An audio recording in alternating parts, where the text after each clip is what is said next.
আমাদের লাহোরি কবুতর আর পেশোয়ারি সিরাজি কবুতর তৃতীয় জোড়া ডিম দিয়েছিল। তো প্রথম জোড়া ডিম থেকে বাচ্চা হয়েছিল, সেই বাচ্চাগুলো আস্তে আস্তে অনেক বড় হয়েছে। দ্বিতীয় জোড়া ডিম থেকেও বাচ্চা দিয়েছিল, সেই বাচ্চাগুলো বড় হয়েছে। আর এটা হচ্ছে আমাদের তৃতীয় জোড়া ডিমের বাচ্চা, সে বাচ্চাগুলো আস্তে আস্তে বড় হচ্ছে। তো দেখতেই পাচ্ছেন ভিডিওতে আমাদের বাচ্চাগুলো ধীরে ধীরে আস্তে আস্তে বড় হচ্ছে।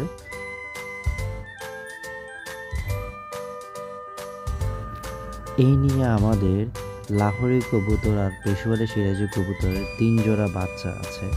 তো প্রথম বাচ্চাগুলো আমরা বিক্রি করে দিয়েছি। এখন দ্বিতীয় জোড়া বাচ্চা আর তৃতীয় জোড়া বাচ্চাগুলো আমাদের কাছে এখনও আছে। তৃতীয় জোড়া বাচ্চাগুলো আস্তে আস্তে বড় হচ্ছে।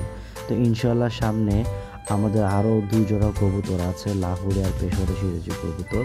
সেখান থেকেও আমরা ডিম আশা করছি, ডিম থেকে ইনশাল্লাহ কিছুদিনের মধ্যে বাচ্চা ফুটবে। ইনশাল্লাহ আপনাদেরকে পরের ভিডিওতে আমি দেখাবো আমাদের লাহোরি কবুতর আর পেশোয়ারি সিরাজি কবুতরের বাচ্চাগুলো কত বড় হয়েছে, কি অবস্থায় আছে।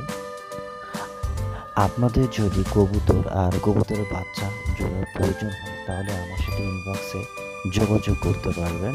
আমরা চট্টগ্রামে যে কোনো জায়গায় ডেলিভারি দিয়ে থাকি। আশা করছি আপনাদেরকে আপনাদের প্রিয় কোনো কবুতর জোড়া যদি থেকে থাকে সেই জোড়াগুলো আমরা প্রোভাইড করতে পারবো। তো ততক্ষণ পর্যন্ত আমাদের সাথেই থাকুন। এর পরের ভিডিওতে আপনাদেরকে আমাদের গিরিবাজ কবুতরের 2 জোড়া বাচ্চা দিয়েছে, সে বাচ্চাগুলোর ভিডিও সহ আপনাদেরকে দেখাবো।